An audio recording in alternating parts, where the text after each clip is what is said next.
गुरुर्ब्रह्मा गुरुर्विष्णु गुरुर्देवो महेश्वर गुरुः साक्षात् परब्रह्म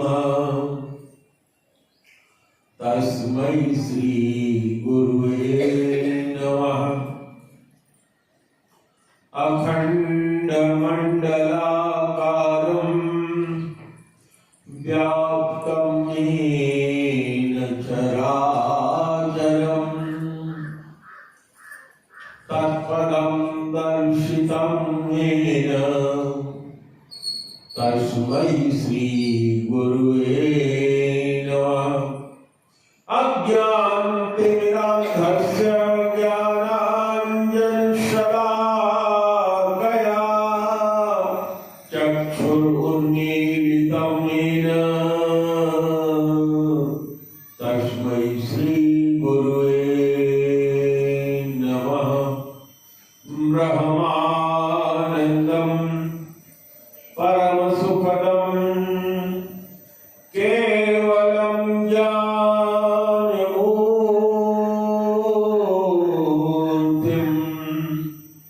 द्वन्द्वातीतं गगनसदृशं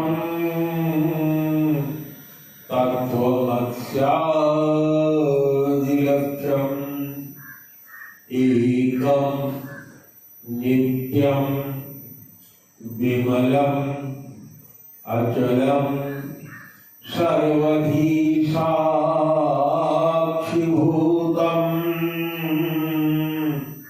भावातीतं त्रिगुणरहितं सद्गुरुं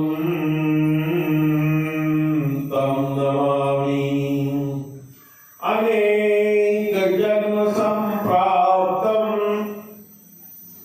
सर्वकर्म विदाहिने स्वात्मज्ञान प्रभावेण तस्मै श्री गुरुवे नमः। प्रेम से बोलिए सद्गुरुदेव भगवान की जय। सच्चिदानंद भगवान की जय।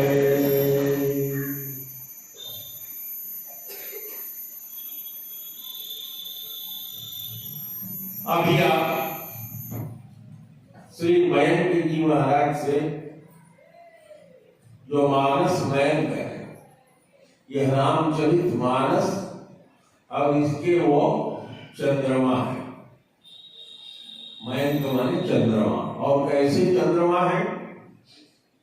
पूर्णमासी के चंद्रमा। और कौन सी पूर्णमासी? शरद पूर्णिमा की, जो सबसे ज्यादा उजाला देता है।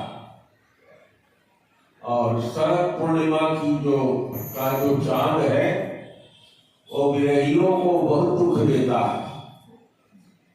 जो पपीहा है वो उस चंद्रमा को देख करके बहुत जोर से भी कहां करता है। तो उसी तरह से महाराज जी ने सुंदर राम कथा की पीयूष वर्षा किया। कथा सुधा होती है और उसको कान से पान किया जाता है और कान के रास्ते हृदय में जाकर भगवान का निवास हृदय में कथा कर देती है। और राम कथा तो अत्यधिक सुंदर, भक्तिमय, विलक्षण, प्रेम पूर्ण है। गोस्वामी जी ने कोई भी भक्ति का संदर्भ छोड़ा नहीं। लेकिन भक्ति की चर्चा हम आज उत्तरार्ध में करेंगे, यानी बाद में करेंगे। कल के लिए हमने वादा किया था, बीते वाले कल के लिए, कि भरत चरित्र ही शुरू करूंगा, लेकिन मेहमान वक्ता आ गए थे, स्वामी विष्णु देवानंद जी आ गए थे, इस कारण कल की कथा मेरी नहीं हो पाई। तो आज मैं उसको थोड़ा पूरा करूंगा और आप लोगों की अगर अनुमति होगी तो 5 बजे से आगे भी थोड़ा ले जाऊंगा। क्या ले जाऊं थोड़ा 5 बजे से आगे? ठीक, तो 5:30 तक कर लूंगा तो कुछ कवर हो जाएगा। अभी आपने कथा में सुना कि महाराज जी बता रहे थे कि अयोध्या में कोप भवन नहीं था। कोप भवन मायके में था, माता केकई के। सुना ना आप लोगों ने? तो जब माता केकई अपने मायके से आई शादी होकर के, तो उन्होंने अयोध्या में महल में ही एक कमरा कोप भवन का बनवा दिया, क्योंकि उनके मायके में था तो उन्होंने बना दिया। और जब मंथरा ने उनको सिखाया, पहले का नियम था राजा महाराजा के यहाँ, जो बहुत सी दासियां होती थी, तो वो दासियां कौन होती थी? जैसे जिस राजा की लड़की से राजकुमार की शादी होती थी, उस राजा के यहाँ जितनी दासियां उसके ससुराल से मिलती थी, वो उसी उम्र की होती थी जिस उम्र की वो राजकुमारी होती थी। उनकी वो सहायिकाएं होती थी, और उन्हीं सहायिकाओं से उत्पन्न जो पुत्र होते थे वही राज्य के सेवक होते थे। और जो पुत्रियां होती थी वो बेटी के साथ जब वो अपने ससुराल में जाती थी तो उसको उनके साथ भेज दिया जाता था। इसी रिश्ते से मंथरा भी केकई देश से आई थी, और भी बहुत सी दासियां थी। राम जी का जो जन्म हुआ था वो रावण के संहार के लिए हुआ था। अभी महाराज जी ने कथा सुनाया, और जब देवताओं ने देखा कि ये तो राजगद्दी होने जा रही है, तो उन सबों ने कुचाल मचा। और आपने ये भी सुना कि मंथरा और केकई 2 स्त्रियां थी जो भक्त नहीं थी अयोध्या में, और केवल एक धोबी, जिसने सीता जी के ऊपर आरोप लगाया था कि इतने दिन तक रावण के यहाँ रही, 11 महीने तक, और राम ने फिर उनको अपनी पटरानी बना लिया। ये 3 अयोध्या में रहने वाले थे जो भक्त नहीं थे, बाकी सब भक्त थे। तो जब विधना ने देखा कि कोई ऐसा नहीं मिल रहा है, केकई के ऊपर भी जाने का प्रयास किया उन्होंने, लेकिन महाराज जी ने सुनाया कि केकई भरत से भी ज्यादा राम को मानती थी।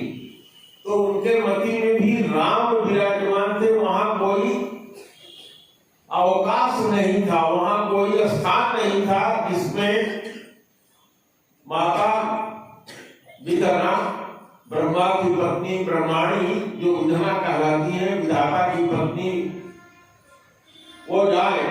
तो उन्होंने देखा कि अगर मति किसी की फेरी जा सकती है तो कुंवरी की फेरी जा सकती है। कुंवरी में सवार हो गई, और कुंवरी ने जाकर के कहा कि देखती नहीं हो सारा नगर सजा हुआ है, और तुम तो इसी में भूली हुई हो कि राजा तुमको बहुत मानते हैं। अरे राजा तो तुम्हारे साथ छल कर रहे हैं। कल राम को राजगद्दी होने वाला है, आज रात ही केवल बाकी है। सारा नगर सजा हुआ है, महल सजा हुआ है।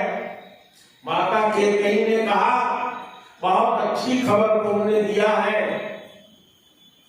बताओ तुमको क्या चाहिए, रानी बना दो, गहना ले लो, जो मन चाहे सो ले लो, मन भाव की पालो। उसने अपना माथा पकड़ा, जमीन पर लेट गई, कहने लगी मेरा तो दुर्भाग्य ही है, तुमको मैं अच्छी बुद्धि देने आई थी, और तुम मुझको उलाहना दे रही हो। अरे जिस कौशल्या को तुम समझती हो कि वो तुम्हारी बड़ी बहन है, वो कभी जब राजमाता होगी, लक्ष्मण जी उसके नायक होंगे यानी मुख्यमंत्री होंगे, तो भरत और शत्रुघ्न जेल में रहेंगे और जैसे मैं दासी हूं ऐसे तुझको दासी बना दिया जाएगा। केकई ने कहा नैहर में जाकर के पानी भरूंगी, लेकिन दासी मैं नहीं बनूंगी कौशल्या की। तो मंथरा ने कहा नैहर जाने की कोई जरूरत नहीं है, मेरे पास उपाय है, अभी तो रात बाकी है, पूरी बात बाकी है। मंथरा ने समझाया, गुरु हो गई मंथरा और उसने ज्ञान दिया। जैसे गुरु ज्ञान देता है वैसे मंथरा ने काल में ज्ञान दिया। कहा कि राजा ने तुमको 2 वरदान देने को कहा है, तुम ऐसा करो कि जो तुमने उपवन बनाया है उसमें चली जाओ, मोटा पतला कपड़ा पहन करके, खराब वस्त्र धारण करके, श्रृंगार से उतार दो।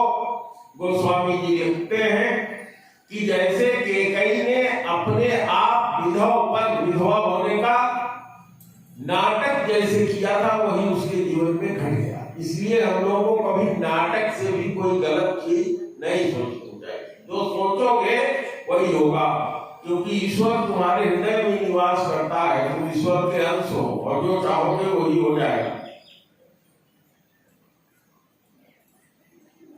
केकई ने विधवा जैसे मोटे पतले कपड़े पहने, श्रृंगार सब उतार दिया, जो सधवा नारी के लक्षण होते हैं, सिंदूर पहनना, बाली पहनना, टीका लगाना, ये सब उसने उतार करके फेंक दिया। मोटे पतले कपड़े पहनकर, और वो भी मैले कुचैले जो महान गंदे थे, इस तरह का पहन करके जा करके कोप भवन में लेट गई। और मंथरा ने सिखाया कि मैंने सुना है कि राजा तुम्हारे पास खबर देने आएंगे कि कल मैं राजगद्दी दे रहा हूं, और बस उतने में बात बना लेना। लेकिन जब राजा राम की प्रतिज्ञा कर ले कि राम का कसम खा ले तभी मांगना, नहीं तो मांगना नहीं। महाराज दशरथ जी केकई के महल में गए, देखा जहां उनका ड्राइंग रूम था वहां केकई नहीं है, जहां उनका स्लीपिंग रूम था जिसमें विश्राम करते थे उसमें केकई नहीं है। नौकरानियों से पूछा, नौकरानियां सब गर्दन नीचे किए थी, कहा महाराज केकई तो वो भवन में है। महाराज का पूरा शरीर ऊपर से नीचे तक कांप गया, क्योंकि सुंदर तो बहुत थी केकई, लेकिन उसके स्वभाव से बहुत अच्छी तरह से राजा दशरथ विज्ञ थे, जानते थे। जाते हैं वहां, मुझे भरत चरित्र कहना है लेकिन महाराज ने सुना दिया था कि बिना कहे रह नहीं पा रहा हूं। महाराज जाते हैं और कहते हैं, एक तुम इतनी सुंदरी हो, जमीन में लेटी हो तो भी बहुत सुंदर लग रही हो। केकई कहती है झूठ मत बोलो, मुझे बेवकूफ न बनाओ, मेरी सौत ने तो तुमको सिखा के भेजा है, और जो सिखा के भेजा है वही तुम आके मुझे बता रहे हो, हैं? ये सब मुझे न बताओ। तो कहा आखिर बात क्या है बताओ। कहा नहीं बताऊंगी, नहीं बताऊंगी, नहीं बताऊंगी। तो उन्होंने कहा नहीं बता दो। जैसे उन्होंने हाथ पकड़ना चाहा, उसने पकड़ के हाथ बहुत जोर से झटक दिया। गोस्वामी जी ने लिखा है कि जैसे कोई बूढ़ा सिंह किसी हथिनी के सामने परास्त हो गया, उसकी हिम्मत न पड़ रही हो, सिंह जो है हाथी के मस्तक पर चढ़ जाता है उछल करके, उसके मस्तक को विदीर्ण कर देता है, गिरा देता है। लेकिन बूढ़ा से उछलने लायक नहीं है। हाथ पकड़ के झटक दिया उसने। प्रेम का बंधन बहुत विचित्र बंधन होता है, और यदि पुरुष कामी हो जाए तो फिर क्या कहना, उसकी बुद्धि भ्रष्ट हो जाती है। काम क्रोध मद लोभ सब नाथ नरक के पंथ। गीता में भी कहा है कि ये तीन चीज, काम क्रोध और लोभ, इन तीन चीजों से दूर रहना चाहिए, क्योंकि ये तीन रास्ते हैं नरक में जाने के। सीधा रास्ता है नरक में ले जाता है। राजा दशरथ को ज्ञान भूल गया था क्योंकि वो कामांध हो गए थे। उन्होंने कहा आखिर बात क्या है बताओ। कहा बात बताऊंगी तभी, पहले तुम ये गंगा जल उठाओ हाथ में और राम का कसम खाओ। गंगा जल उठाए हाथ में और राम की कसम खाया। कहा एक बार नहीं 3 बार कसम खाओ। राम की कसम है, राम की कसम है, राम की कसम है, राम की कसम है, जो मैं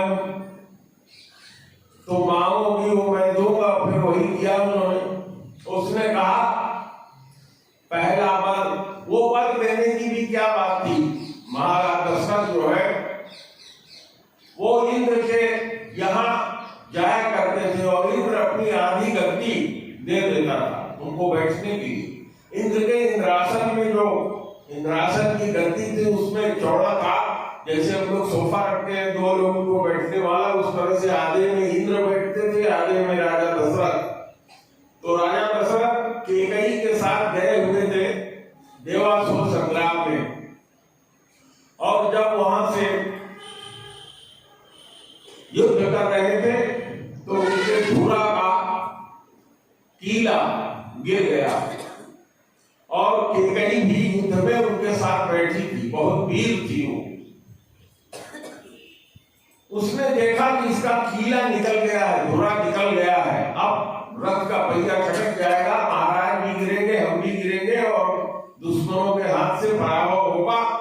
इतनी वीर थी कि उसने उस धुरे में अपना पूरा एक हाथ लगा दिया, और जो बाण राजा दशरथ ने हाथ लगाने के बाद चलाया उसी से असुरों का पराभव हो गया। जैसे रथ रुका उसका हाथ लहू लुहान था।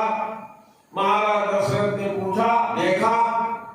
उन्होंने कहा कि मैं प्रतिज्ञा करता हूं कि अपने जीवन में तुम्हें 2 वर दूंगा क्योंकि तुमने जान बचा लिया। यही बात मंथरा ने समझाया था कि तुमको 2 वर मिले हैं बहुत दिन से। तो उसने कहा महाराज आपने हमको 2 वर देने के लिए कहा है, और जब बात आती है मैं कहती हूँ तो आप कहते हैं कि जब कहना दे देंगे, जब कहना दे देंगे। देते तो कुछ हो नहीं कभी, केवल बस बताते हो जब कहना दे देंगे। तो कहा आज मांग लो। का पहला वर मैं ये मांगती हूँ कि भरत को राजगद्दी दे दिया जाए। उन्होंने कहा ये बस ठीक है, कल दे दूंगा। उन्होंने कहा ऐसे न बोलो, दूसरा सुनो। उसने कहा राम विशेष उदासी भेष में, उदासी भेष का मतलब जैसे घर में कोई मर जाता है और कोई दाग देता है तो मार्किन का नीचे पहनता है और मार्किन ऊपर उड़ता है, देख के ही लग जाता है कि इनके ऊपर कोई आक्षेप लगा है या दुखी है। कहा उस तरह से विशेष उदासी भेष में सवेरे सुबह होते ही राम को वन में जाना चाहिए। इतना सुनते ही दशरथ जी का जो भाव था वो सब बदल गया। धरती पर हाय राम कहकर के गिर गए। कैकेयी ने कहा यही तुम्हारे यहाँ का नियम है, कहते हो कि रघुवंशी कर सहज स्वभाव है, कहते हो कि प्राण जाए पर वचन न जाए। उन्होंने कहा कि हे प्रिय, इसके बदले कुछ और मांग लो। राम तो ऐसे भी स्वभाव से रूखे हैं, उनको राजकाज में किसी चीज में विशेष रुचि नहीं लगती। भरत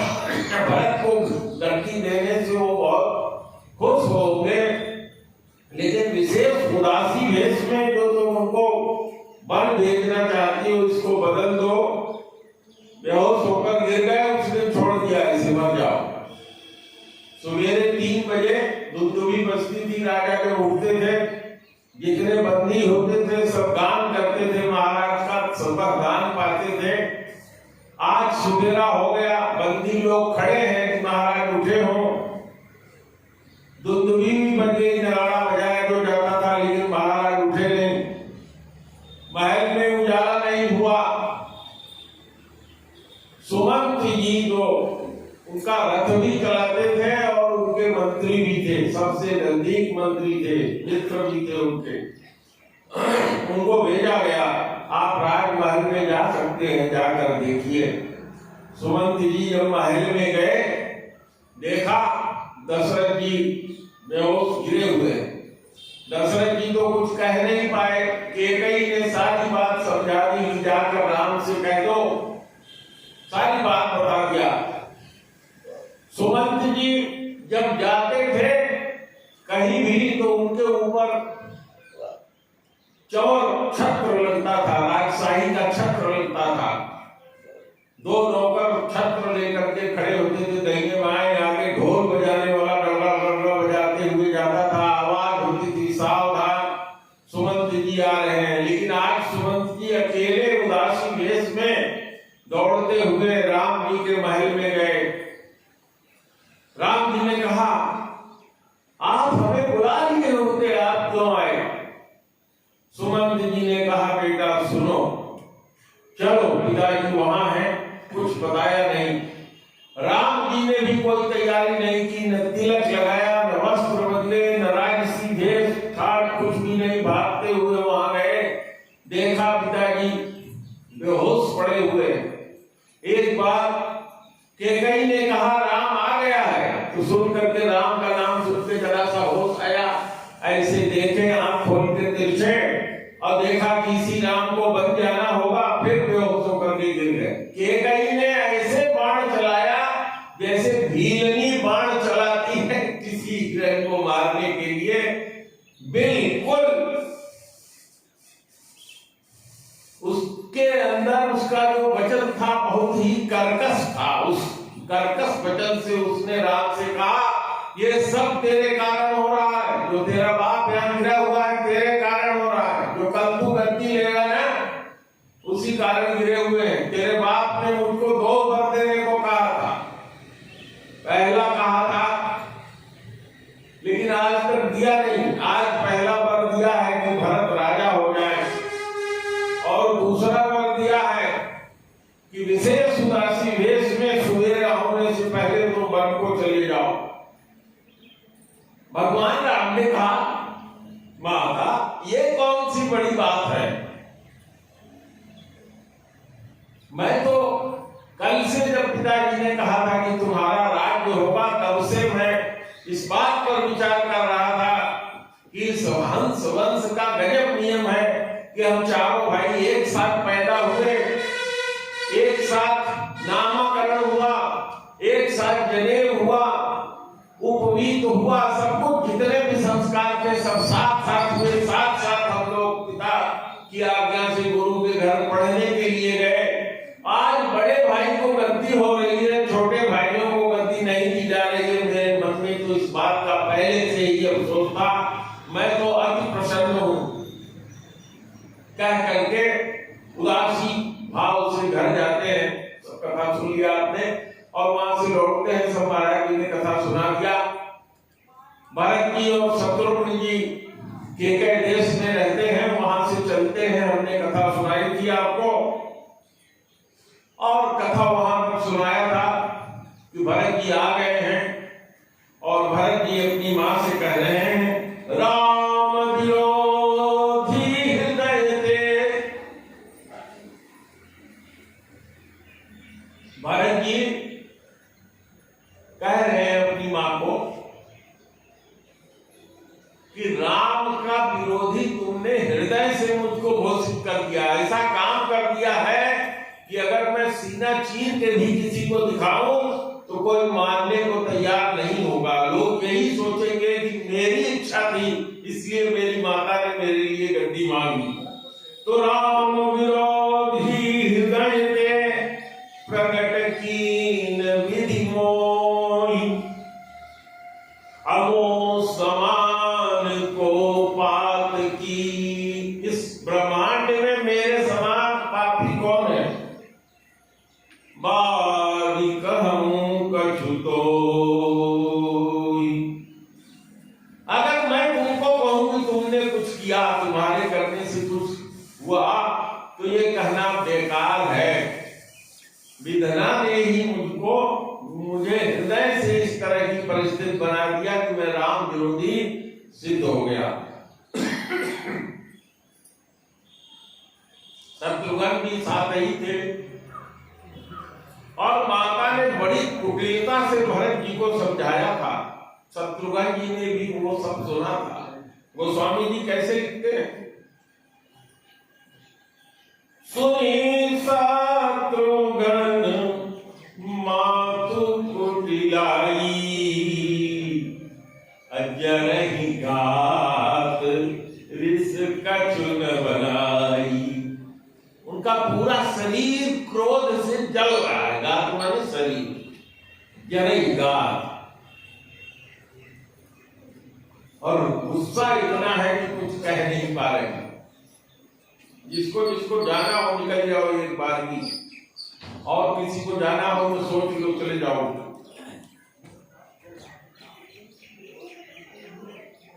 अब संजोग की बात, कुबरी भी वही बैठी थी अंदर, और उसने सोचा कि भरत शत्रुघ्न आए हैं, चल के हम भी देखें, बहुत प्रसन्न होंगे।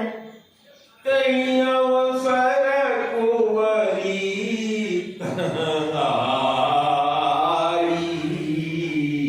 अपसन विभूषण विविध बनाई। उसके वस्त्र कैसे हैं? बहुत सुंदर वस्त्र पहना है उसने, बहुत अच्छा श्रृंगार किया है, विविध रूप से अपने को सजाया। लखनी से भरे उलखन लघुवाई, बात अनल हृदया पाई। जैसे यज्ञ करते हैं और यज्ञ करते समय घी डाला जाता है, इस तरह से उसका आना घी की तरह से हो गया। जैसे घी सुआ से उठा करके यज्ञ में पड़ता है, इस तरह से क्रोध उनका उबल पड़ा, फट पड़ा। कुंवर मारा अपरि मुह पर मही करत पुकारा। उसका उमक करके, मैंने उछल करके, वो कुबरी जहां से टेढ़ी थी कमर से, उस पे लात से मारा, वो आगे को गिर गई, माथा फूट गया उसका, और चिल्लाते हुए गिरी। कुंवर टूटे फूट कपारू, कुंवर तो टूट गया, उसका कपाल फूट गया। दलित दशन मुख रुधिर प्रचारू, दशन माने दांत, दलित माने टूट गए, और मुंह से खून बहने लगा।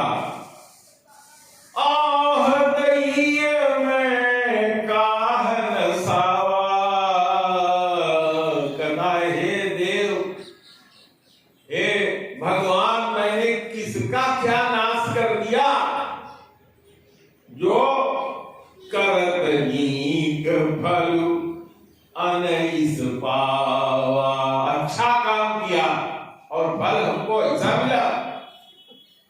ये बिल्कुल उसी तरह से है जैसे हम हनुमान जी लंका में जाते हैं और लंकिनी को मुक्का मारते हैं।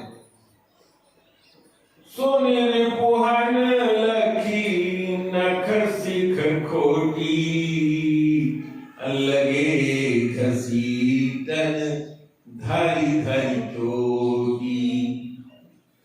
उसका झोटा पकड़ करके सोनी रिपुहन, देखा उसका गिरना, और देखा कि ये नख से सिख तक खोटी ही खोटी है। ऐसे अवसर को इतना श्रृंगार करके आई है। अब उसका झोटा पकड़ करके उसका टूट गया था कमर, ऊपर टूट गया था, माथा फूट गया था, दांत टूट गया था, मुंह से रक्त गिर रहा था, माथा में जो झोटा था उसको पकड़ के घसीटने लगे। भरत दया निधि दिन छोड़ाई। भरत का चरित्र देखिए, दया के सागर है और उनको दया आई, उन्होंने तुरंत छोड़ा दिया। कौशल्या वहीं गए दो भाई। माता कौशल्या के महल में दोनों भाई गए। अब माता कौशल्या का चित्रण गोस्वामी जी करते हैं, ध्यान से सुनिएगा।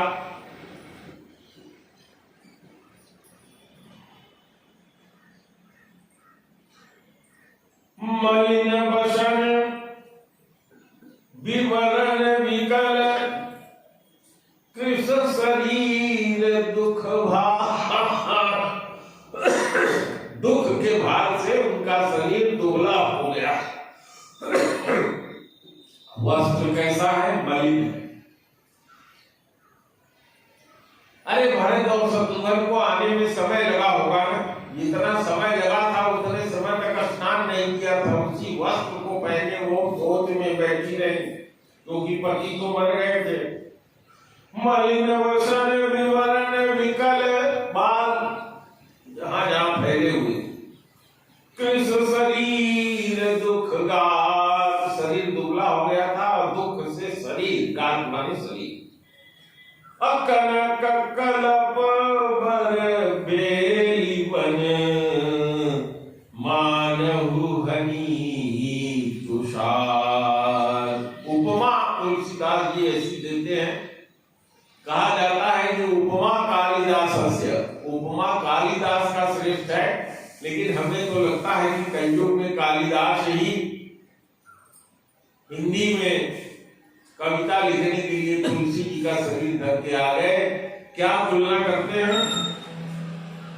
करें जैसे सोने की लता, लता जो चढ़ती है इधर उधर, देखो बहुत सी चढ़ी हुई है, तो करें जैसे कोई सोने की लता बेल चढ़ी हो और मानो उसको तुषार माने पाला ने, पाला जो गिरता है, जैसे तुलसी जी मर जाती है उस तरह से लगता है कि कनक बेल है कोई, और उसको पाला पड़ जाने से वो इसे ही झुलस गई। भरतई देखी मातु उठ धाई। भरत को जैसे देखा, उठ करके दौड़ पड़ी। अमूर्छित अवनी परिछैयाई। उनको चक्कर आ गया, जैसे उठ के दौड़ी चक्कर आ गया,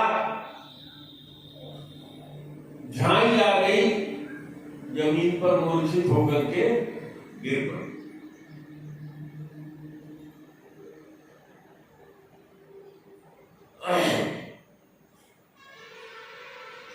देख तू भरत विकल भय भारी। ये दृश्य देख करके भरत जी विकल हो गए, शरीर की सुख छूट गई, विकल हो गए। यह विकल भक्ति का एक लक्षण है। भक्त को जब भक्ति का उन्माद आता है तो पागलों की तरह से नाचता है, गाता है, अंड कुछ बोलता है, अपने ही सुनता है, अपने ही करता है। तो भरत जी से बड़ा कोई भक्त नहीं है। तो भरत जी की ऐसी गति हुई, इतने विकल हो गए, और माता जहां गिरी हुई है वहीं पर जाकर के उनके चरणों को पकड़ करके धरती पर लेट गए।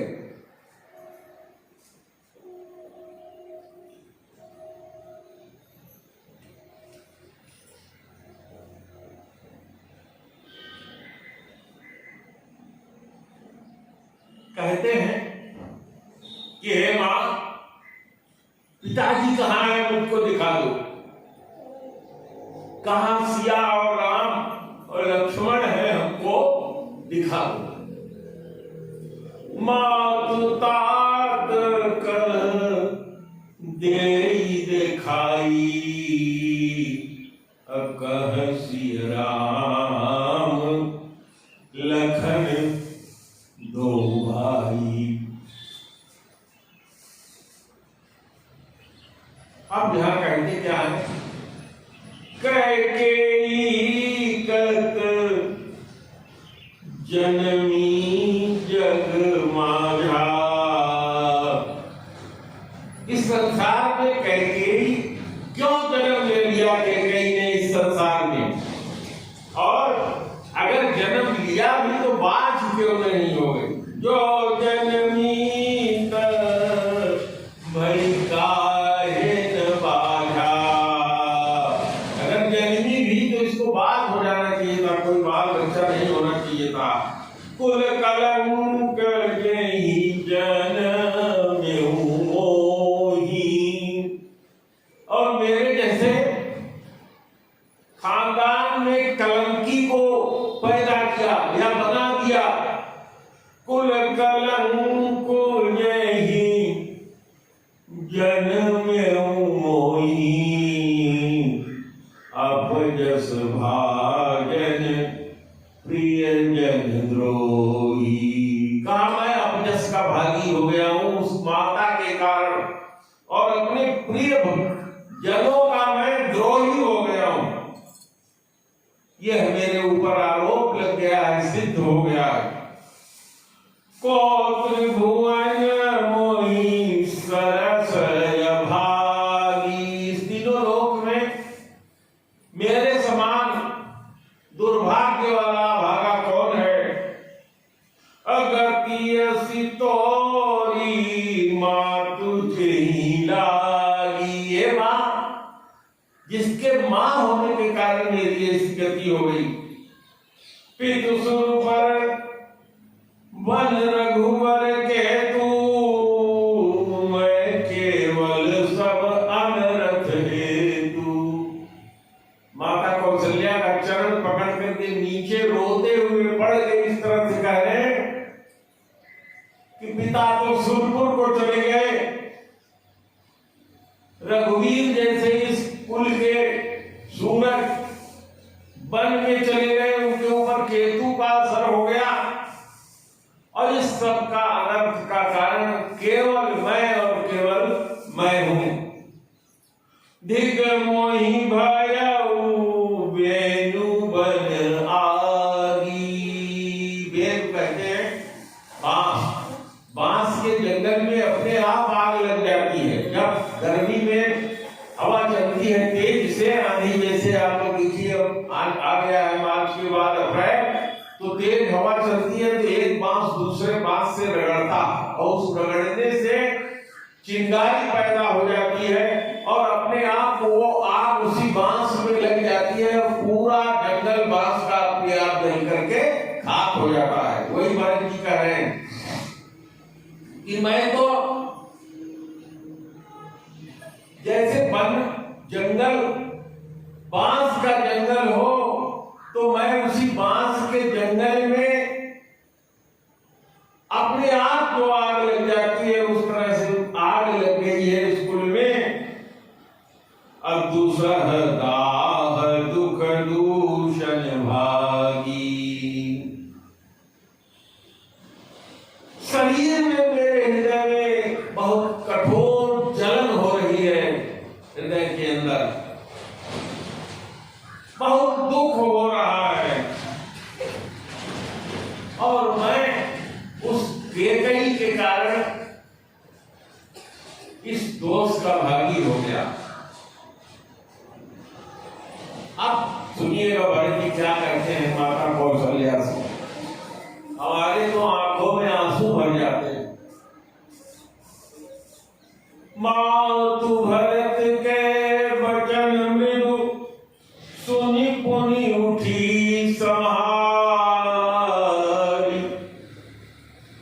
भरत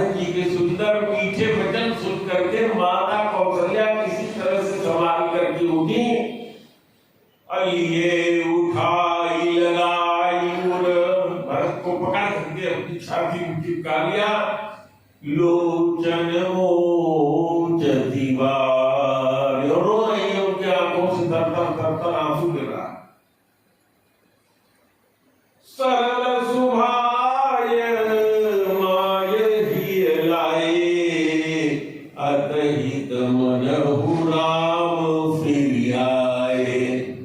कौशल्या माता का स्वभाव कैसा है? बहुत ही सहज और सरल है, और वो भरत जी को अपने सीने में चिपका करके ऐसे समझ रही है जैसे राम वन से वापस आ गए।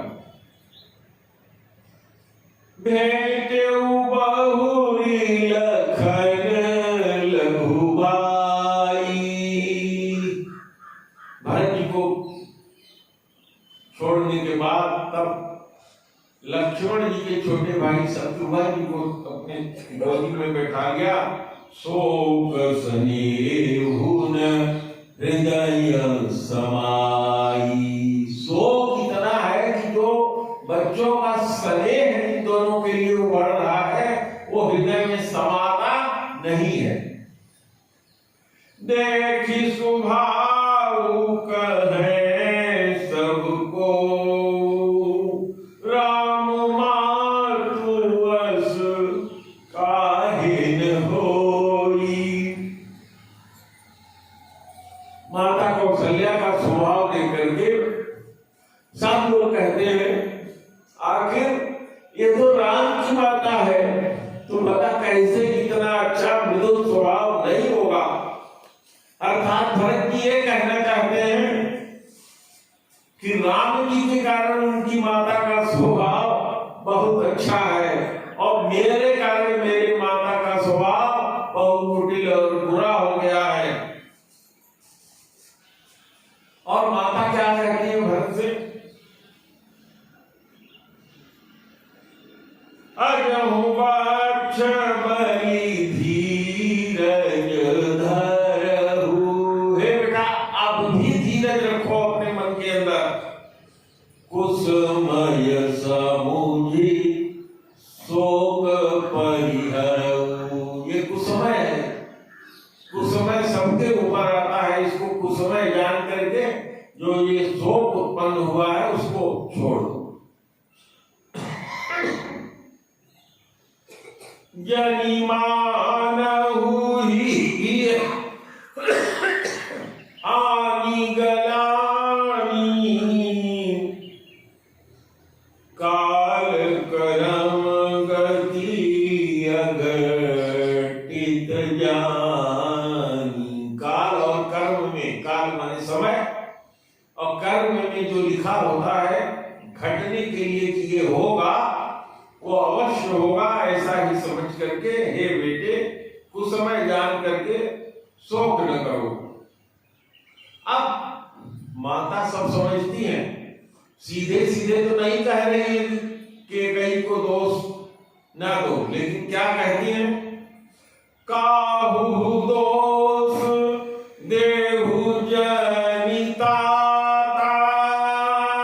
हे तात, हे पुत्र, हे भरत, किसी को दोष न दो। अभाव ही सब विधि बाम विधाता। माता कौशल्या कहती है कि इस समय विधाता मेरे बाएं हो गया है, अर्थात सब कुछ नाश कर दिया। कोई इसका दोषी नहीं है, मेरा कर्म ही, मेरा समय ही इसका दोषी है। जो एतहु दुख मोहि जिया। इतना दुख पाने के बाद भी मैं जिंदा हूं। अरे तेरे बाप तो इस तरह के रहे कि राम का बिछोह नहीं सह पाए। जैसे मछली प्राण पानी के बिना त्याग देती है, उस तरह से राम राम कही राम कही राम राम कही राम। 6 बार राम कहा उन्होंने और शरीर छोड़ करके स्वर्ग को चले गए। पितु आय सुभूषण वसन तात तजे रघुवीर। अब इस समय हरस हृदय कछु पहिले बल कल चीर। शाम को था कि सवेरे गद्दी मिलेगी, इसका न उनको कोई हर्ष था, और सवेरे वनवास मिल गया, न तो इसका दुख था। जो गीता में भगवान श्री कृष्ण कहते हैं सुख दुख समय कृत्वा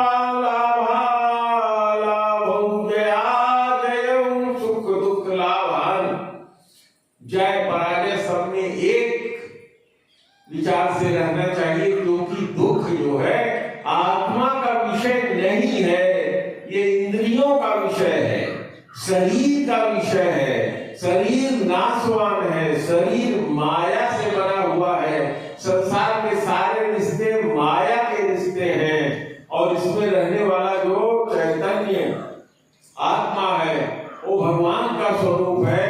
न तो वो पैदा होता है न मरता है, आत्मा को कोई दुख नहीं होता।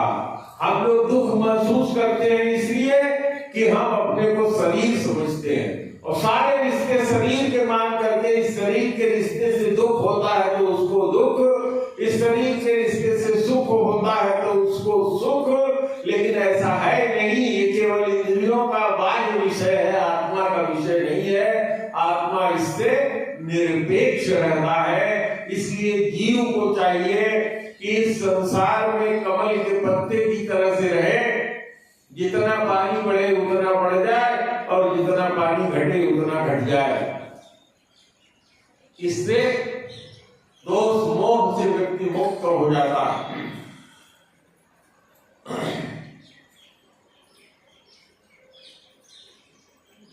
और जब जंगल में जाने लगे बेटा तो सीता जी भी संग में लग गई,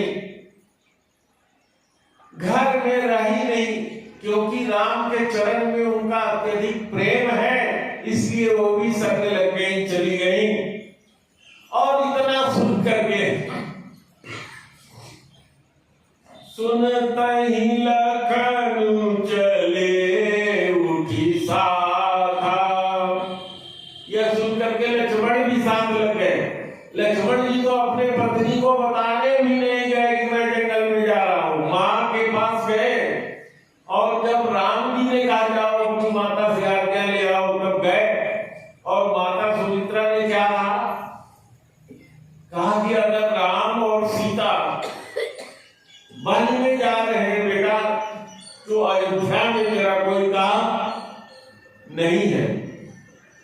तहीं अवध जहाँ राम निवासु, तहीं दिवस जहाँ, वही दिन है जहाँ सूर्य का प्रकाश है और जहाँ राम है वही अयोध्या है। इसलिए बेटा इस अयोध्या में जो रामहीन है उसमें तुम्हें रहने की कोई जरूरत नहीं है।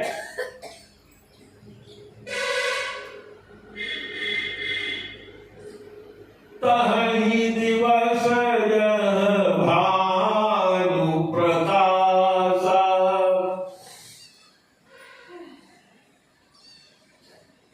मैं कहती हूँ तब रघुपति सब ही सिर नाई, चले संग सिय लघु भाई। उसके कई ने जब देखा राम जी सबके पास गए, देखो गोस्वामी जी लिखते हैं तब रघुपति सब ही सिर नाई। जब तीनों लोग तैयार हो गए जंगल में जाने के लिए तो राम और लक्ष्मण तो विशेष उदासी भेष में थे। सीता जी को माता कौशल्या ने कहा कि तुमको तो वन मिला नहीं है इसलिए तुम कपड़े अपने गहने न उतारो। लेकिन जब वो कैकेयी के पास गई तो उसने उनके लिए भी वलकल वस्त्र रखा हुआ था, जंगल में जो भिलनियां पहनती हैं, जिसको कभी देखा भी नहीं था सीता ने। सीता ने जब देर होने लगी वस्त्र नहीं पहन रही थी, आ रही थी, तो झट से उठी और जा करके उनके जितने गहने थे सब अपने हाथ से उतार लिया। केवल एक मंगलसूत्र गले में और हाथ की एक मोजरी छोड़ करके सारे वस्त्र उतरवा लिए, कपड़े अपने हाथ पहना दिया। इतना कठोर मन कैकेयी के अंदर आ गया।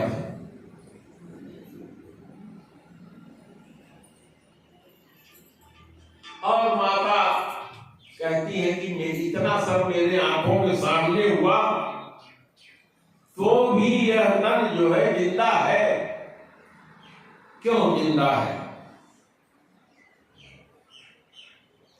मोहिन लाज निज ने भुनिहारी, राम सरिस सुत मैं महतारी। जिए मरे भल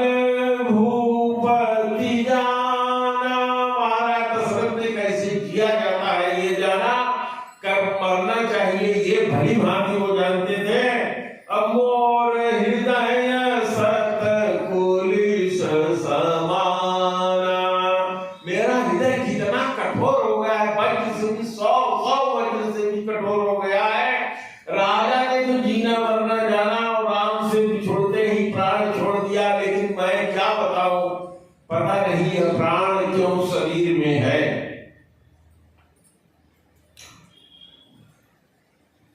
ये आप लोगों को याद होगा, महाराज जी ने कथा सुनाया था, मातु विवेक अलौकिक तोरे। जब मनु और शत्रुपा वन में गए थे और भगवान से वरदान मांगा था, तो बड़ा विचित्र बात है, भगवान जब वहां प्रकट हुए, वाम भाग में सीता जी प्रकट हुई, तो उसी समय शत्रुपा से भगवान ने कहा था, वही माता को दिया था उनको। उन्होंने कहा कि जो राजा ने वर मांगा वही मैं भी चाहती हूँ, चाहो तुम्हें समान सु, लेकिन मुझको ज्ञान रहे राजा की तरफ से। राजा ने तो मांगा था कि मुझको विवेक नहीं चाहिए, और पुत्र का जो प्रेम है उसी में मैं बता रहा हूँ, लेकिन माता ने कहा था कि नहीं, मुझे ज्ञान भी रहे कि आप मेरे पुत्र हैं। तो भगवान ने कहा था, माँ तू विवेक अलौकिक तोरे, हे माता तुम्हारे अंदर अलौकिक विवेक रहेगा। इसी कारण भगवान ने जब अवतार लिया, भय प्रकट कृपाला दीन दयाला कौशल्या हितकारी, तो माता क्या कहती है कि जय शिशु लीला अति प्रिय शीला, यह सुख परम अनुपा, शुद्ध वचन सुजाना रोदन ठाना, होई बालक सुरभूपा।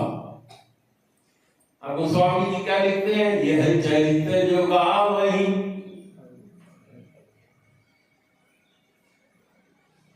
जो इस चरित्र को गाता है वो सागर से पार हो जाता है।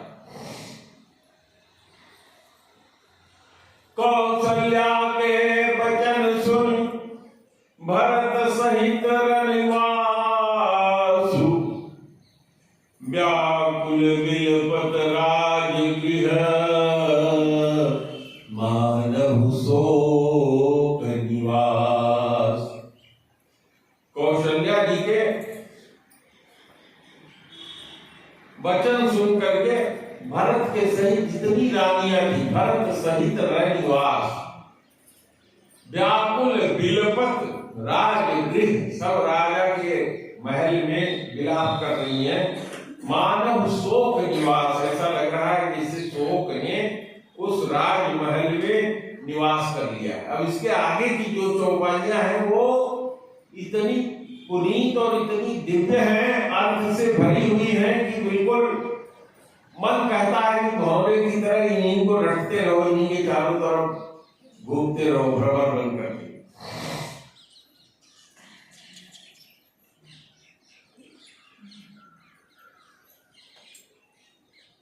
माता ने भरतई मातु सकल समझाई, कहीं पुराण श्रुति कथा सुहाई।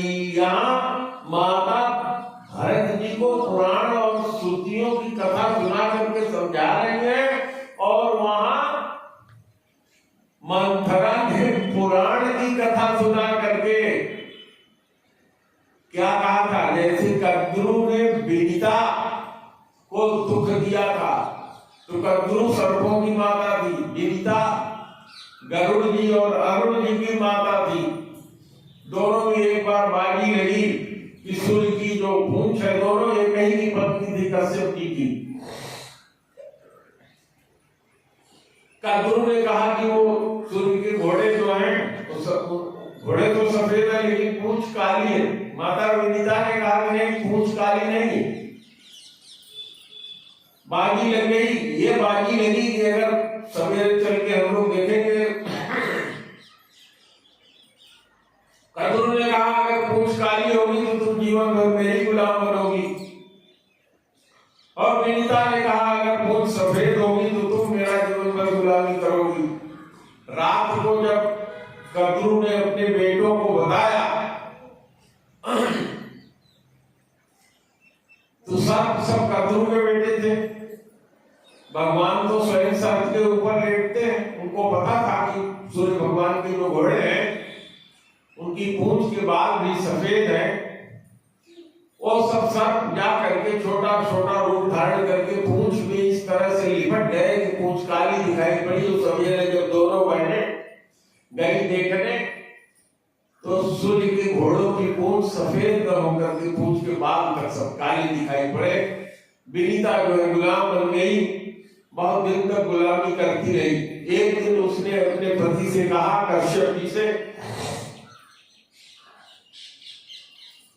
कि हे पतिवर, आपकी 14 पत्नियां हैं, जिनमें से देवता भी आपके ही पुत्र हैं, दानव दैत्य भी आपके पुत्र हैं, सर्प भी आपके पुत्र हैं, मनुष्य भी आपके पुत्र हैं। 11 तरह की जो सृष्टि हुई है आपके ही द्वारा हुई है, आपके पुत्रों के द्वारा। तो मेरे इस दुख को दूर कीजिए। कश्यप जी ने दोने में निषेचन करके ढक के नीचे एक दोने में भर के दूसरा दोने से ढक के दे दिया और कहा अपने पत्नी से, विनीता से, कि इसको खोलना मत, इसी से बच्चे निकलेंगे जो तुम्हारे दुख को दूर करें। बहुत समय बीत गया। विनीता रोज खटते खटते सौत का जो है तंग हो गई थी। हजारों वर्ष जब बीत गए तो उसने सोचा कि महाराज पतिदेव ने कहा है, पता नहीं सही है कि गलत है, एक दोने को उसने खोल दिया। जब दोने को खोल दिया तो उसमें क्या देखती है कि एक लड़का है जिसकी कमर है, कमर के नीचे के पैर अभी पैदा नहीं हुए। वो बालक बोला, माता आदेश करो, तुमने गलत किया, मुझे पूरा पैदा होने का समय नहीं दिया। खैर वो इतने प्रतापी थे कि उनको भगवान सूर्य का जो रथ था उसको हाँकने वाला कोई मिलता नहीं था, क्योंकि सूरज की इतनी गर्मी है कि उनकी 2 पत्नियां थी सूर्य की। जो उनकी असली पत्नी थी उसने एक दूसरी नकली पत्नी बना दिया। तो दूसरी पत्नी से भी 2 बच्चे और पहली पत्नी से भी 2 बच्चे। खैर उस कथा पे नहीं जाऊंगा, इस कथा को आपको सुनाऊं। उनको सूर्य भगवान का रथ हाँकने के लिए अरुण नाम दिया गया। जब सवेरे सूर्योदय होता है तो पहले उनके चेहरे का प्रकाश जो पूरब में खिलता है उसी को अरुणोदय कहते हैं और अरुण शिखा कहते हैं। घर में गांव में जो पाले जाते हैं कुकुट, कुकुट माने कुत्ते नहीं, बहुत से लोग पालते हैं ना मुर्गा। जो देसी मुर्गा होता है उसका जो लल्ली ऊपर का होता है लाल होता है, नीचे भी लटका रहता है। राम बहुत देखे हो तुम ना। और सवेरे जब 3 बजता है जोर से कुकड़ो को इस तरह से बोलता है तो पहले लोग वही आवाज सुन करके जगते थे। और रामायण में भी आया है, विजय महाराज जी ने कथा सुनाई। तो जब वो बोला अरुण शिखा मानी ये कुकुट जब बोला उससे पहले ही लक्ष्मण जी उठे, राम जी उठे और सब तरह से सोच करके स्नान करके गुरु के लिए फूल लेने गए। फिर गरुड़ जी निकले अपने आप। गरुड़ जी को दूध भी नहीं पिला पाती थी, सवेरे से जाना पड़ता काम करने। कद्रू ने कहा, सुनो ये लड़का लेके तू चली आती हो, दिन भर यही सेवा करत हो, हमारा काम है सब पड़ा रह जाता है, बर्तन जूठा मार देती हो, झाड़ू नहीं ठीक से लगाती हो, कपड़े नहीं धुलती हो, तो ले नहीं जाती थी बेचारी, डर के मारे वो छोड़ती थी। किसी तरह से जब बड़े हुए तो उन्होंने कहा, अम्मा कहाँ जाती हो? अरे कहे बेटा हम हार गए, गुलाम है। किसकी गुलाम हो? कहे तुम्हारी मौसी की, सही पहले थी। यही उदाहरण समझाया था कि जो कद्रू ने विनीता को दुख दिया था उसी तरह से कौशल्या जब रानी हो जाएंगी तो तुम्हें दुख देंगे। बहरहाल गरुड़ जी बड़े हुए रूप में हुए, इतने प्रतापी थे भगवान विष्णु के। वो पार्षद हैं, 14 पार्षदों में वो उनके पार्षद हैं।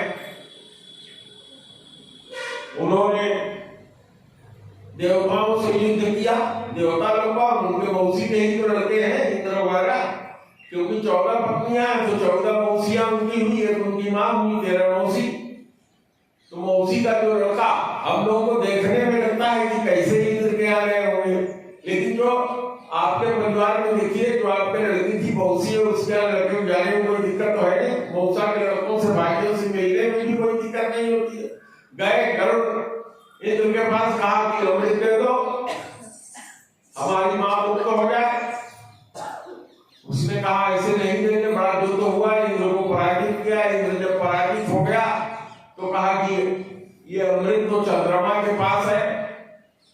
चंद्रमा से गए, चंद्रमा के यहाँ युद्ध हुआ, चंद्रमा भी हार गया। तो एक समझौता हुआ, जैसे इस समय ईरान और ट्रंप का मामला चल रहा है, जो लोग टीवी देखते होंगे जान रहे होंगे। तो समझौता ये हुआ, इंद्र और चंद्रमा ने कहा कि हम तुमको अमृत दे देंगे, पहले जाओ तुम अपने मौसेरे भाइयों से चर्चा कर लो कि हम अमृत ले आकर के कल में गंगा जी के किनारे रख देंगे, कुशा के पात्र पर, और इतना ही मेरी ड्यूटी है, आप लोग उसमें अमृत पी लेना। उन लोगों ने कहा ठीक है। और इधर इंद्र और चंद्रमा ने निर्णय किया था कि जैसे अमृत रखा जाएगा, वो पीना चाहेंगे सब, वैसे हम लोग उठा लेंगे। और वही हुआ, जैसे उन्होंने रखा, इंद्र और चंद्रमा ने गुप्त रूप से उसको उठा लिया, घड़ा अपने आप ऊपर जाने लगा। कुछ सर्प उसके साथ चिपक गए, सर्प की आदत होती है ना चिपक जाना। उसी हड़बड़ी में 4 बूंदे उसकी गिरी, 4 जगह जहां जहां गिरा वहां वहां कुंभ लगता। चलिए इस कथा पे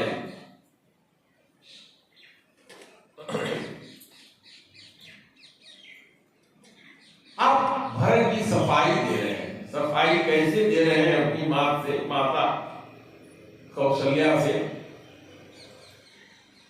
ये अगमातु पिता सुत मारे, कहते हैं मां, जो बाप माता को और पिता को मारने से और अपने बच्चे, पैदा हुए बच्चे को जान से मारने से जो पाप उत्पन्न होता है, और गाय को मारने से, गौशाला और ब्राह्मणों का नगर जलाने से, ये मातु पिता सुति मारे, गाय गोठ महीसुर पुर जारे। जो ब्राह्मणों का गांव है, गांव का गांव आग लगा करके जला देना, गाय को मार देना, इसके होने से ये महापाप कहा जाता है। अजय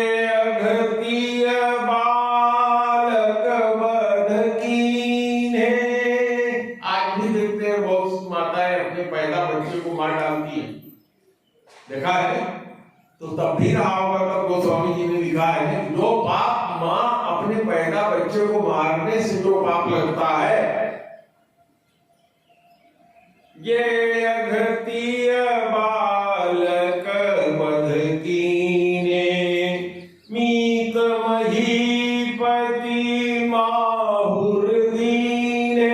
अपने दोस्त को और राजा को छल से अपने बस में करके, बाहुर मानी जहर दे करके मारने से जो दोष उत्पन्न होता है,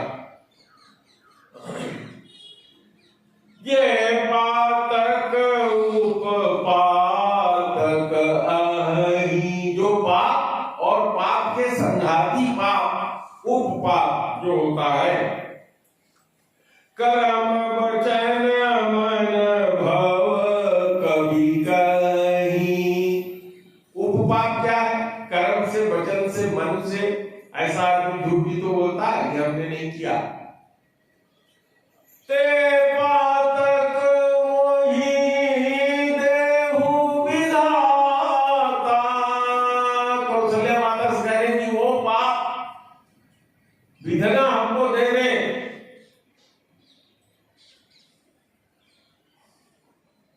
जो यहू होई मोर मत माता।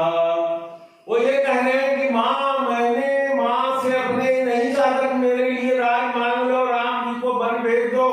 उसके लिए ये सबूत देते हैं कि ये पाप मुझको लग जाए, यह पाप हमको सब मिल जाए। मैंने, मेरी माँ मेरे कहने से नहीं किया है, उसने जो कुछ भी किया है अपने आप किया है। जो यह होई मोर मत माता। जो परिहर हरिहर चरण भजई भूत गण गौर। जो भगवान के श्री चरणों को छोड़ करके भूत और प्रेत की पूजा और उपासना करता है, तेई कह गति मोहि देव विधि। जो जननी मत मोर, वह गति मुझको भगवान दे जो गति ऐसा काम करने वालों को होती है। अगर मेरी माँ मेरे कहे से इस तरह से की हो तो इतने पर नहीं छोड़ रहे। बहुत सुंदर चौपाई है। कलयुग में ब्राह्मण लोग क्या करेंगे वो सुना रहे। बेचही बेदु धर्म दुहिले, वेद के ज्ञान को बेचते हैं। गुरु बन करके ज्ञान दे करके चेला बना करके उनसे धर्म वसूल करना, पाप करना, उपपाप करना, नाना प्रकार के दुष्चरित्र करना। तो वेद को बेचने वाला ब्राह्मण और धर्म को दुह लेने वाला, किसी को ये समझाए कि ये काम करोगे तो पाप होगा, पाप हो गया, इतना पैसा आपको दो, ये धर्म तो होना चाहिए। बेचही वेद धर्म दुहिले ही। जैसे गाय का दूध दिया जाता है वैसे धर्म को दूह लेते हैं। आजकल कथावाचक आते हैं, 1 करोड़ रुपए पहले 5 करोड़ हमारे खाते में जमा कर दो, पहले खाते में जमा कर दो। एक से एक नाचने वाली लेके आएंगे, बजाने वाले लेके आएंगे। कथा तो क्या करेंगे भगवान ही जाने, लेकिन जो उनकी कथा सुनने जाता है वो भी पाप का भागी होता है। इसलिए गुरु और संत के अलावा किसी से भगवान की कथा सुननी नहीं चाहिए। बेचही वेद धर्म दुहिले ही, सुन पराय पाप कही दे। जो है तो गुरु, एक चेला आया उससे उसके भाई के विरोध में बता दिया, देखो बताना मत, मैं तुमको बता दे रहा हूँ, वो तुम्हारी यथार्थ ऐसे कह रही थी, देवराम को समझा दिया। इस तरह से चुगलखोरी करते हैं और कहते हैं कि फलाने ने इस तरह का पाप किया है, उसी का पाप तुमको लग रहा है, इसीलिए तुम्हारे बच्चे दुखी हैं, तुम भी दुखी हो, इसीलिए नौकरी नहीं मिलेगी, इसीलिए खाना नहीं हट रहा। लोभी लंपट लोलुपचारा, देता कहीं पर धन पर सारा। जो लोभी होते हैं लंपट, इनका कोई चरित्र नहीं होता, बंदर की तरह। जो लोलुप होते हैं और जो दूसरे की स्त्री और कन्या की तरफ कुदृष्टि से देखते हैं। पावहु मैं तिनके गति घोरा। जिन लोगों की गति बहुत खराब होती है उनकी गति मैं पाऊं, वह घोर पाप मैं पाऊं। जो जननी यह सम्मत मोरा। राम जी की माता से कहते हैं कि हे माँ, अगर मेरे मति से ये हुआ हो तो ये सब पाप हमको लग जाए। आगे कहते हैं, ये नहीं साधु संग अनुरागे। जिनको साधु के संगत में प्रेम नहीं होती, कपटी कुचाली जो रहते हैं उनकी बात सुनने में मजा आता है ना। भर निरंतर हो ही न पूरे। जो राम के गुण से नहीं भरते कान को, बल्कि दूसरे की बुराई हर समय सुनना चाहते हैं, दिन के कान का रंग जो है बीज के समान हो जाता है सर्प के। ये नहीं साधु संग अनुरागे परमार्थ पद विमुख अभागे, ऐसे अभागे लोग जो परमार्थ के पद से उल्टा चलते हैं।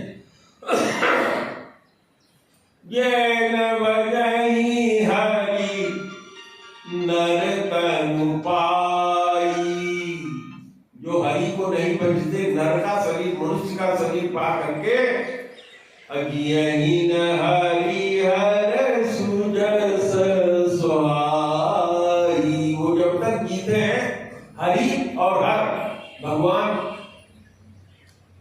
विष्णु, भगवान कृष्ण और भगवान शंकर का जस उनसे सुना नहीं जाता, हरि और हर का जस उनको अच्छा नहीं लगता।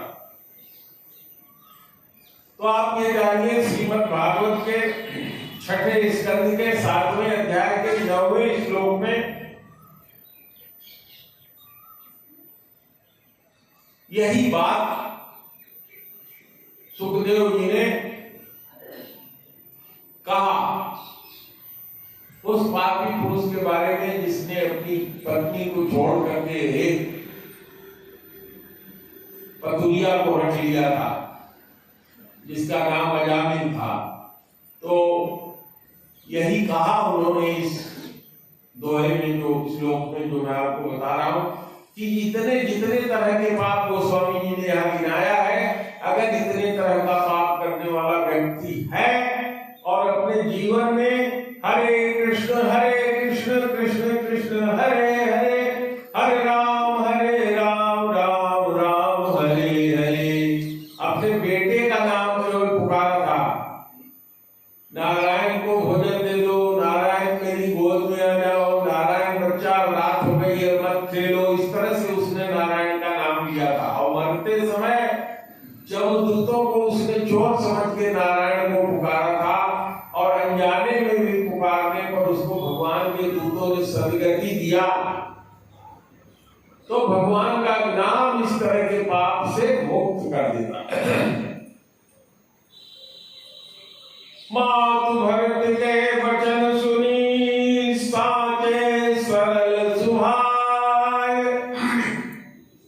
माता कौशल्या ने जब भरत के इस तरह से सच्चा और सुंदर सरल स्वभाव का वचन सुना, कहत राम प्रियतात तुम, माता ने कहा, पहली बात बोले कि हे बेटा, तुम्हारे से प्रिय कोई राम को नहीं है, तुम राम के प्रिय हो। सदा वचन मन काय, सदा तुम मन से, वचन से और काया से राम को ही भजते हो, राम को ही पाते हो। जब अब भगवान वन को चले गए हैं तो उनको बनाने के लिए भरत जी जाते हैं, वो प्रसंग शायद ना आ पाए। तो भरत जी जब प्रयाग जहां पहली बार यज्ञ हुआ, ब्रह्मा जी ने सबसे पहला यज्ञ किया था प्रयाग में, इसलिए उस स्थान का नाम प्रयाग है। वहां जाते हैं तो प्रयागराज जो तीर्थों के राजा हैं, उसमें गंगा जी में जब उतरते हैं तो प्रयागराज कहते हैं, सुनहु भरत तुम सब विधि साधु। यह बात भरद्वाज जी भी वहां कहते हैं उनसे, यह भरत सुनो तुम सब प्रकार से साधु हो। और भरत जी कहते हैं कि मुझे न तो स्वर्ग चाहिए न मुक्ति चाहिए, धर्म न अर्थ न, क्या है जो भाई, धर्म न अर्थ न काम रुचि गति न चहु निर्वाण। यही चार चीज हर जीव चाहता है, स्त्री पुरुष यही चार चीज चाहता है, धर्म अर्थ काम और मोक्ष। लेकिन भरत जी कहते हैं ये मुझे नहीं चाहिए, मांगते हैं, कहते हैं मैं क्षत्रिय हूं जात का, क्षत्रिय कभी भीख नहीं मांगता, मैं अपनी जात का स्वभाव छोड़ करके हे प्रयागराज आपसे मांगता हूं, तो मुझे धर्म चाहिए, न अर्थ न काम चाहिए न मोक्ष चाहिए। क्या चाहिए? धर्म न अर्थ न काम रुचि गति न चाहूं निर्वाण जन्म जन्म पुनि राम पद। मैं बार बार जन्मूं, हजार बार जन्मूं और हर बार हमारे मन में राम के चरणों के प्रति प्रेम हो। यही हम लोगों को भी सोचना चाहिए। राम के चरण में अनुराग करिए। आप जो चाहते हैं, मुक्ति तो चाहिए नहीं, क्योंकि मैंने बताया भक्ति जो होती है वो ज्ञान वैराग्य से पराविष्ट होती है। मैं किसी संत की कहीं वाणी को काटना नहीं चाहता, लेकिन जितने वेद पुराण सब है वो कहते हैं कि भक्ति करने के लिए ज्ञान और वैराग्य नहीं चाहिए। भगवान स्वयं ने कहा उत्तरकांड में, कहा भगवत पथ कौन प्रयास। भक्त के शास्त्र यही कहते हैं कि ज्ञान और वैराग्य की कतई आवश्यकता नहीं है। ज्ञान और वैराग्य दोनों भक्ति के पुत्र हैं। तो भक्ति आएगी तो ज्ञान वैराग्य पैदा होगी। जब तक मां नहीं रहेगी कोई बेटा होगा क्या? बिना मां के कोई बेटा पैदा होगा? तो भक्ति के पुत्र है ज्ञान और वैराग्य। जितना जब भक्ति आ जाएगी तो जितना आवश्यकता आपको ज्ञान की है, जितना वैराग्य की है, जब भजन करेंगे, राम का नाम जपेंगे, राम रामाय नमः, सोहम या हरे कृष्ण कृष्ण कृष्ण हरे हरे, हरे राम राम राम हरे हरे। यह जो मंत्र है ये सहज है, सरल है, कहीं भी किया जा सकता है। लेकिन जो सोहम का मंत्र है उसके लिए आदमी को पूर्ण पवित्र होना चाहिए। शरीर से, मन से, काया से मन को स्थिर करके अपने अंदर ध्यान लगा करके जो भगवान है वही मैं हूं उनका ध्यान करता है। ये निर्गुण का ध्यान होता है। तो निर्गुण का ध्यान करना थोड़ा कठिन होता है, लेकिन फिर भी यदि कोई व्यक्ति निर्गुण निराकार का भी ध्यान करता है तो निर्गुण और सगुण में कोई अंतर नहीं है। सब अगुण ही सगुण ही नहीं कछु भेदा, उभय धरहि भव संभव खेदा। भव माने संसार में जन्म लेने के कारण जो खेद उत्पन्न हुआ है, दुख उत्पन्न हुआ है, दोनों इसको हर लेते हैं। लेकिन भगवान क्या कहते हैं? मेरे प्रौढ़ तनय सम ज्ञानी। जैसे लड़का छोटा था, जब मैं अपनी माँ के गोद में था तो टट्टी भी कर देता था, पेशाब भी कर देते थे। कुछ जानते नहीं थे कहाँ पेशाब करना चाहिए, कहाँ नहीं करना चाहिए। उसके बाद जब चलने लायक हुए, देखो दादी बच्चे इनसे पूछो इनका पता क्या करता है। जो कुछ सामने आता है उठा के फेंक देता है, चाहे बहुत महंगा हो और चाहे टूट जाए। जब तक दौड़ में पकड़े नहीं तब तक वो तोड़ के फेंक देता है उठा। क्यों? कोई बोल नहीं उसको। इनकी टार्च कहीं छोड़ चुका, टार्च इनकी खेल था, देख लिया टार्च तो इनको ले गए, जाने नहीं होगा। तो बच्चों को, जैसे बच्चे ये सब नहीं जानते तो उनको माँ या घर वाले रखाते हैं। कहीं कोई बाहर न निकल जाए, सड़क में निकल जाए, ट्रेन जा रही है, सब ने काट ले, पता नहीं कुत्ता ने काट ले, क्या हो जाए, कोई उठा ले जाए। लेकिन जब लड़का बड़ा हो जाता है, जिनके लड़के बड़े हो गए, टाटा दुर्गे, तो अब ये रखाते थोड़े हैं। जब बात देखो यहाँ कथा सुन रही है, मौत से बंद करके आए अपनी दुकान, कोई चिंता नहीं है कि पौनी होगी कि नहीं।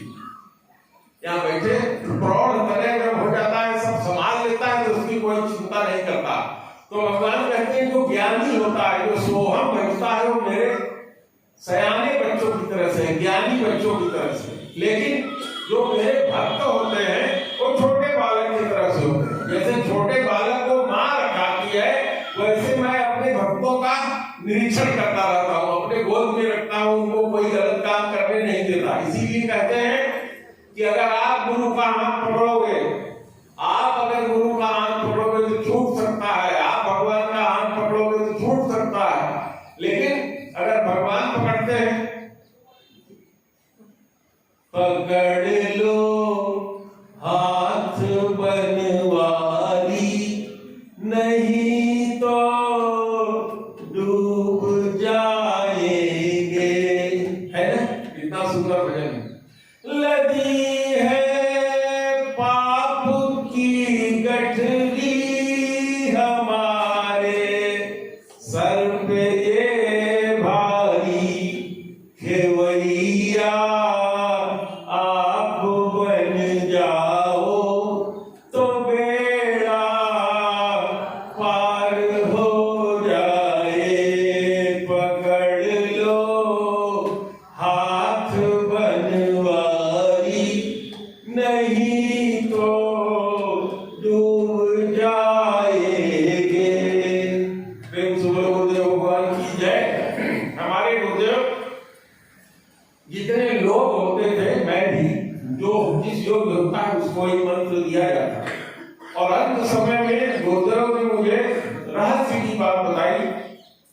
कि 3 बार मैं अपना शरीर छोड़कर के स्वर्ग तक गया, अब वहां सबको की तरह से जबरदस्ती ठेल दिया गया, अभी तेरा समय नहीं पूरा हुआ है, जिस रास्ते पे तू चलता है वो भक्ति का रास्ता नहीं है, इसलिए जाओ भक्ति करो।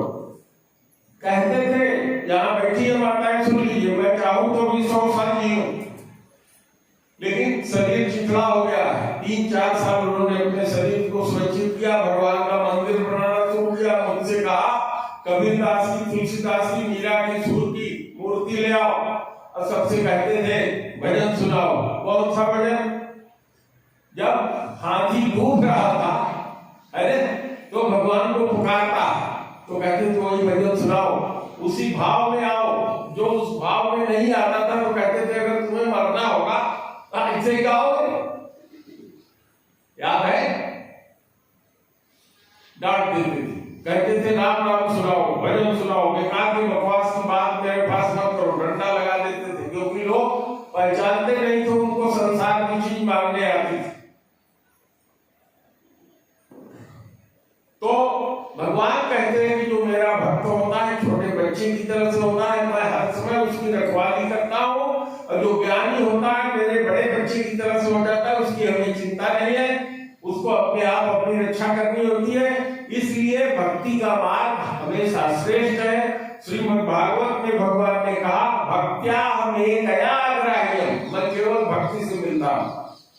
मिलई रघुपति बिन अनुरागा, इस कथा में महाराज जी लोग सुनाते किए जोग जग जाग विरागा।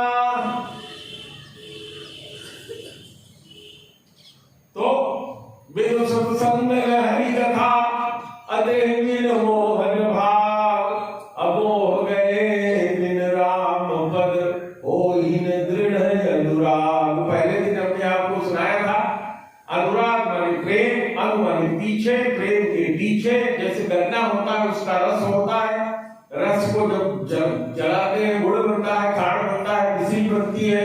इसी तरह से प्रेम एक स्टेज पर बढ़ करके भक्ति के द्वारा जाता है, और अंतिम में वो प्रेमा भक्ति हो जाती है।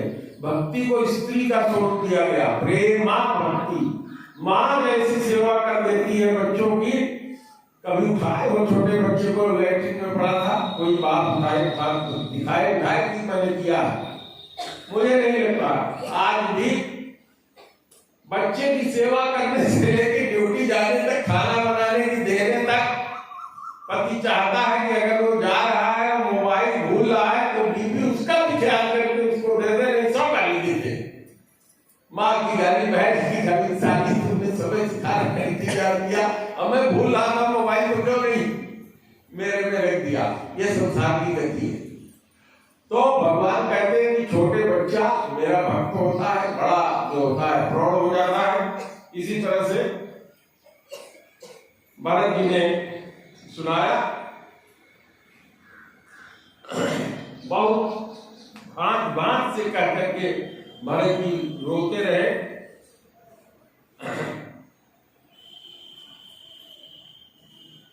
उसी समय जब अपनी माता के पास थे कौशल्या के, उसी समय भरद्वाज जी, उसी समय वशिष्ठ जी, वामदेव जी, सचिव महाजन सब सुन करके महल के बाहर आकर के खड़े हो गए, और सब लोगों ने भरत जी को नाना प्रकार से उपदेश दिया, बहुत तरह से परमार्थ का वचन सुनाया। तात हृदय धीरज धरहु करहु जो अवसर आज। अभी पिताजी तुम्हारे मरे हुए हैं, तेल में मोड़ करके उनको डाला गया है, जो करना होगा वो फिर पीछे करना, जो आज अवसर आया है इसको पहले करो। उठे भरत गुरु वचन सुनी, करन कहो सब काज, निपतन वेद विदित अनहवा।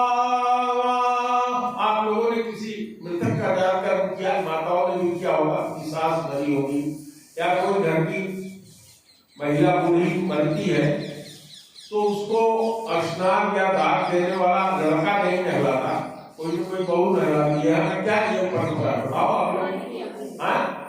यही नियम है। स्त्री नहलाएगी उसको, भले वो विधवा स्त्री हो, लेकिन उसका श्रृंगार जो है कायदे से कपड़े पहना देते हैं, कायदे से कर देते हैं। अगर सधवा है तो सिंदूर भी पहना देते हैं, चुटली भी लगा देते हैं, पति अगर जिंदा है। अगर पति जिंदा नहीं है तो हमारी तरफ सिंदूर और टिकुली नहीं लगाते, बाकी उसको सारे कपड़े कायदे से पहनाते नहलाते हैं। गई पद भरत मातु सब राखी, रही रानी दर्शन अभिलाखी। अब जो ये चौपाई है, ये मुझे ये लगता है कि माताएं भी पिता को देखना चाहती थी उनके, उन्होंने दिखा दिया, लेकिन मरण वाले घाट तक जाने के लिए जो तैयार थी वो उन्होंने मना कर दिया। इसका मतलब यह है कि माताएं जो गोद में लेकर के सती हो जाती, उनको सती होने से रोक दिया।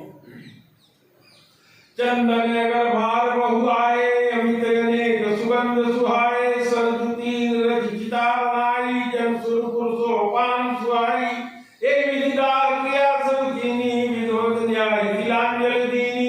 तिल की अंजलि अंतिम होती है। कई बार किया जाता है? 3 बार। ये लो ये लो ये लो, अब जाओ।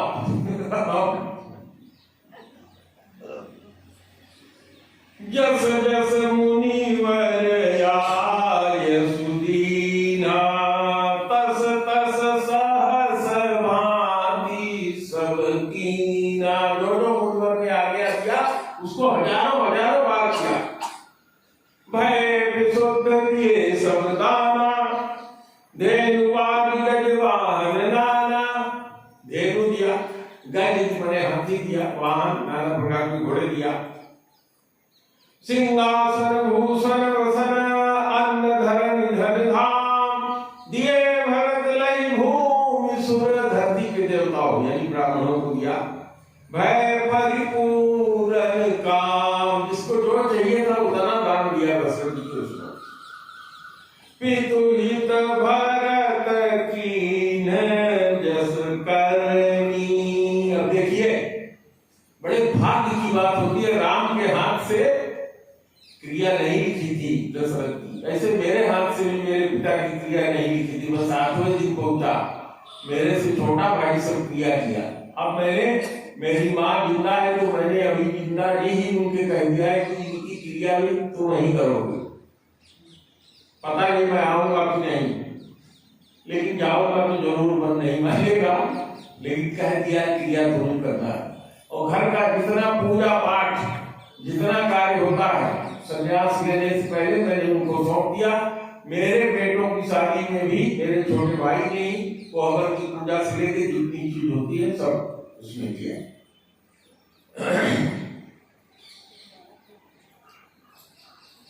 सिंहासन भूषण वसन, अन्न धरण धन धाम, दिए भरत लई भूमि सुर। वह परिपूर्ण काम, पितु भरत कीन जस करनी, सो मुख लाख जाय नहीं बरनी। सुदन सोध मुनिवर सब आए, सचिव महाजन सकल बुलाए। बैठे राजसभा सब जाई, पठे बोली भरत दो भाई। तेरा अम्मी बीत गई। किसी दिन लगन कायदे से देख करके राज भवन में जहां राजकाज होता था वहां राजसभा का आयोजन हुआ। यहाँ पर जब सब लोग जुट गए तो वशिष्ठ जी ने भरत और शत्रुघ्न को बुलाया। भरत वशिष्ठ निकट बैठारे, नीति धर्म में वचन उतारे। भरत जी को अपने साथ बैठाया। बहुत कम समय रह गया, आपको से आधा घंटा मांगा था, वो भी बीतने वाला है। पहले भरत जी को सारी कथा सुनाया गुरु वशिष्ठ ने, कैसे कैसे क्या हुआ, कैसे पिता ने। प्रथम कथा सब मुनिवर वर्णी, कैकेयी कुटिल कीन जस करनी। जैसे कुटिल कैकेयी ने करनी किया था सब सुनाया। भूप धर्म व्रत सत्य सराहा, राजा का जो सत्य का प्रेम था उसको सराहना की गई थी। यही तनु परी हरि प्रेम निवार। जैसे मछली का प्रेम जल से होता है, जल के बिना तड़प के सांस छोड़ देती है, जान दे देती है, वैसे ही तृण समान भरत के पिता ने अपना शरीर तृण के समान त्याग दिया। और समझाते हैं वशिष्ठ जी और वामदेव जी, सुनहु भरत भावी प्रबल। हे भरत सुनो, जो होनहार होता है वो हो ही जाता है, उसमें किसी का जोर नहीं होता। सुनहु भरत भावी प्रबल, विलख कहो मुनिनाथ। ये 6 चीजें आपको गिन लीजिए। हानि लाभ जीवन मरण, जस अपयस विधिहार। हानि होगी कि लाभ होगा, जीवन होगा कि मरण होगा, जस होगा कि अपयस होगा, अच्छा काम करते हुए भी अपयस मिलता, ये सब अपने हाथ में नहीं होता। वशिष्ठ जी कहते हैं, अस विचार के ही दे दोषु। कहते हैं ऐसा विचार करके अपनी माता को व्यर्थ में दोष मत दो। व्यर्थ काही पर की जय रोसु, तात विचार करहु मन माही, शोक जोग दशरथ नृपनाही। तुम्हारे पिताजी शोक करने योग्य नहीं थे, क्यों नहीं थे ये भी बताते हैं।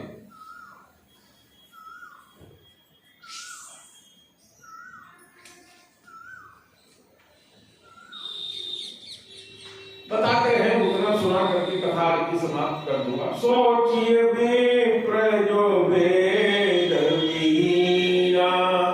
कोई ब्राह्मण जो वेद के ज्ञान से विहीन हो मरे तो उसके ऊपर सोचना चाहिए कि ब्राह्मण का जीवन पार करके भी ज्ञान से विहीन रहा, वेद के ज्ञान से, उसके लिए सोच करना चाहिए। सोचिए नृपति जो नीति न जाना। ऐसा राजा जो नीति नहीं जानता उसके लिए सोच करना चाहिए। जैन प्रजा प्रिय प्राण समान, जिनको प्रजा प्राण के समान प्रिय न हो। सोचिए वयसुत्र पर धनवान।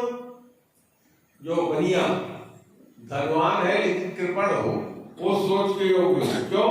जो शिव भगत सुजान। जो पैसा होने के बाद भी कोई अतिथि आता है तो उसके ऊपर खर्च नहीं करता और भगवान की पूजा में भी मन नहीं लगाता। सोचिए मृदु, सोचिए शूद्र भी अवमानी। वो शूद्र जो ब्राह्मण का द्रोह करता है, अवमानना करता है, वो सोचने योग्य होता है। मुखर प्राण की ज्ञान गुमानी। जो ज्ञान के गुमान में भूला भूला बोलता है वह सोच करने योग्य है। सोचिए पुनिपति वंचक नारी। जिस नारी ने जीते जी अपने पति को वंचन कर दिया, माने दुख देती है, कष्ट देती है, वो सोच योग्य होती है। कुटिल कला प्रिय इच्छाकारी। ऐसी पत्नी तो कुटिल हो, कलही हो, अपने मन की इच्छा से अपना सब कुछ करती हो, और वह ब्राह्मण सोच के योग्य है जिसने ब्राह्मण के धर्म को छोड़ दिया है। सोचिए गृही जो मोहवश करई कर्म पथ त्याग। ऐसा गृहस्थ जो धर्म के मोह में पड़ करके गृहस्थ का धर्म न करे, छोड़ दे उसको। असोचिए व्यक्ति प्रपंच बस। वह साधु सोच के योग्य होता है जो दुनिया भर का प्रपंच करे साधु होने के बाद। विगत विवेक विराग। संत के अंदर क्या होना चाहिए? विवेक होना चाहिए, वैराग होना चाहिए। लेकिन अगर ये नहीं है तो वो सोचने योग्य है। और ऐसा पढ़ाई करने वाला वानप्रस्थ जिसकी उम्र 50 से ऊपर हो गई हो, अब उसको वानप्रस्थी होना चाहिए, माने घर गृहस्थी से धीरे धीरे त्याग करना चाहिए। बैखान ससुरी सोच है जो तप विहार के भाव ही भोग। 50 साल की उम्र के बाद भी जो भोग करना चाहे सोचने के योग्य होता है। सोची पिशुन अकारण क्रोधी, जो पिशुन है, पिशुन का मतलब जो बहुत ज्यादा चुगलखोर है, बिना कारण क्रोध करता है। जननी जनक गुरु बंधु विरोधु, जो माँ बाप और ब्राह्मणों का और भाइयों का विरोधी है। अंत में कहते हैं सोचनीय नहीं कौशल राऊ, भुवन चारि दस प्रगट प्रभाऊ। आरती का जलाल कहा कि तुम्हारे पिता जिनका 10 दिशाओं में यश फैला था, वो सोचने के योग्य नहीं थे। और कैसे थे? भयउ न अहई, भयउ न अहई, न अब हो निहारा। न उनके जैसा कोई हुआ, न आगे कोई होने वाला है। भूप भरत जस पिता तुम्हारा है। राजा भरत, ध्यान दीजिएगा, भूप भरत, वशिष्ठ जी कह रहे हैं जो राजा हो, हे राजा भरत, तुम्हारे पिता जैसा न कोई हुआ है अभी तक, न कोई आगे होगा। विधि हरिहर सुरपति दिशिनाथा। विधि माने ब्रह्मा, हरि और हरिहर माने भगवान विष्णु और भगवान शंकर। इंद्र और 10 दिशाओं के जो स्वामी होते हैं देवता, वर्ण ही सब दशरथ गुण गाथा, सब दशरथ जी का गुण वर्णन करते हैं। कहो तात के भांति को